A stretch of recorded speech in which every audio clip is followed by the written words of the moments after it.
Bonjour à tous, et bien maintenant nous allons voir l'exercice de la fente.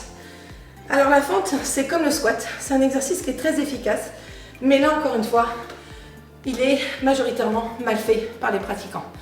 Donc j'ai fait cette petite vidéo pour que vous puissiez prendre le temps de le pratiquer à la maison.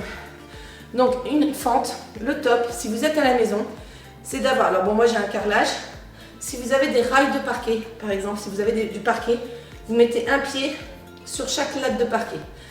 Une fente, c'est j'emmène mon pied le plus loin possible derrière. Loin. Mais comme j'ai glissé sur un rail, comme un rail de chemin de fer, vous avez vu, le rail il est parallèle, il ne part pas comme ça. Je glisse loin. Donc, si vous avez une ligne sur le sol, mettez votre pied sur une ligne, l'autre loin derrière, on ne croise pas. Il n'est pas question d'ouvrir la hanche. Vous êtes là, vous glissez loin derrière. Bon, une fois qu'on a ça, je vais me mettre de profil. Une fois qu'on a ça, vous êtes loin derrière. Le pied qui est derrière, il est sur la pointe des pieds. Donc le talon est décollé. Le genou à l'avant, lui, il reste au-dessus de la cheville. On n'avance pas. On n'avance pas. Vous vous tenez droit et vous imaginez qu'on vient vous écraser au-dessus de la tête. Comme ceci. Boum. Ça, c'est une fente. Pour vérifier si ma fente elle est correcte, j'ai les deux genoux à 90 degrés. 90 degrés, voilà. Hop, je monte et je descends. Ça, c'est une fente, ok? Et là, vous me ferez pas mal. Parce que aussi, c'est pareil, on a des fentes sautées. On peut aussi les sauter, hop! Mais avant de sauter les fentes, je le vois dans mes cours, j'ai beaucoup d'élèves qui veulent tout de suite prendre mon énergie et prendre les options de niveau, de difficulté que je donne. Ok, super! Ils sont enthousiastes, mais ils vont se blesser. Donc d'abord, on apprend à faire une fente.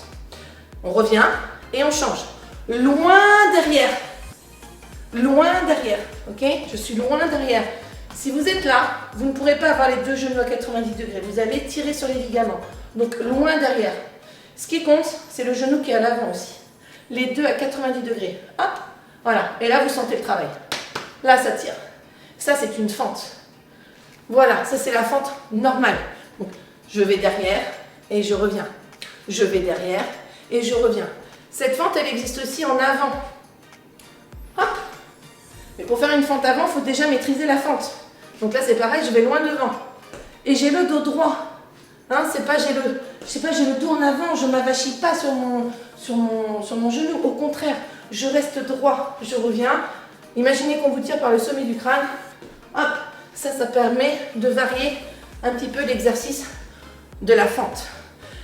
Les fentes, il y en a plein, mais déjà on va s'arrêter à cette fente-là pour aujourd'hui, parce que pour moi, le squat, la fente et le gainage sont vraiment les trois exercices qui méritent d'être pratiqués pour travailler correctement. Voilà, j'espère que vous pratiquerez. Ciao!